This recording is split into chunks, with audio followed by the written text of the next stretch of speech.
Assalamualaikum warahmatullahi wabarakatuh dan salam sejahtera.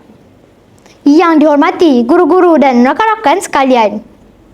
Bak kata pepatah, tak kenal maka tak cinta. Jadi izinkan saya memperkenalkan diri. Nama saya Izandania binti Izwan dan saya berumur 10 tahun. Saya bersekolah di Sekolah Kebangsaan Pulau Serai. Kod sekolah saya ialah CBA 5089. Hobi saya ialah membaca buku cerita, manakala cita-cita saya ingin menjadi seorang doktor. Pada hari ini, saya berasa sangat teruja untuk kongsikan tentang sebuah buku yang telah saya baca. Buku ini mempunyai banyak pengetahuan yang menarik, jadi ayuh kita dengarkannya bersama. Buku ini bertajuk Nahas Membabitkan Kereta, Lori dan Bas. Ia ditulis oleh Muhammad Izwan Amin dan Azlina Ahmad dan merupakan sebahagian daripada siri tragis dan trauma. Buku ini diterbitkan pada tahun 2016 oleh Golden Book Distributors. Bahasa yang digunakan ialah bahasa Melayu.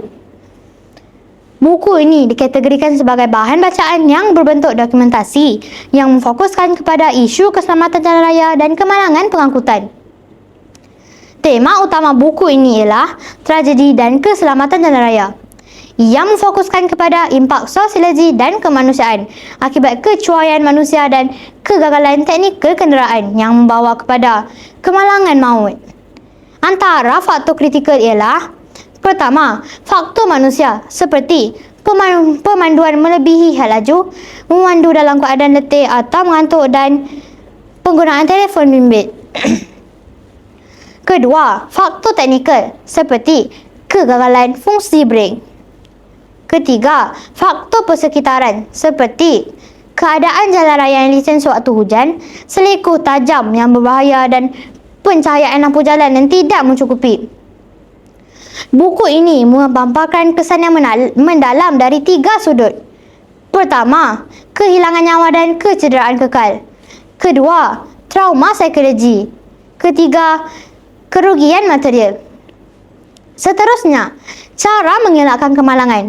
Muhammad Izwan Amin amat menekankan langkah pencegahan seperti: pertama, penyelenggaraan berkala, memastikan kenderaan berada dalam tahap optimum sebelum memulakan perjalanan yang jauh.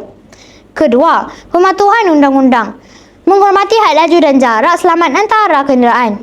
Kedua, disiplin pemandu. Pemandu kenderaan berat perlu mengambil rehat yang cukup sebelum memulakan perjalanan jauh. Antara nilai murni yang dapat diambil daripada buku ini ialah: pertama, bertanggungjawab. Pemandu perlu sedar bahawa mereka memegang amanah nyawa penumpang dan pengguna jalan raya lain. Kedua, berwaspada. Sentiasa peka dengan keadaan sekeliling, terutamanya ketika cuaca buruk. Ketiga, sabar. Kepentingan mengawal emosi dan tidak terburu-buru di jalan raya. Gaya bahasa yang digunakan adalah deskriptif dan informatif. Pengarang menggunakan bahasa yang mudah difahami oleh lapisan masyarakat, khususnya remaja.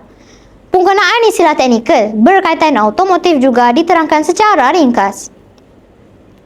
Kelebihan buku ini pula ialah: pertama, visual yang realistik.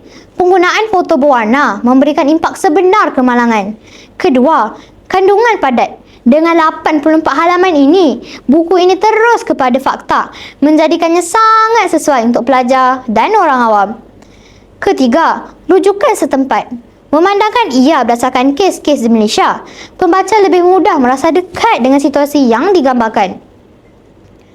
Kesimpulannya, buku ini adalah naskah wajib baca bagi setiap bakal pemandu dan pengguna jalan raya lain, bagi menanam sifat berhati-hati dan menghargai nyawa. Sekian daripada saya. Terima kasih.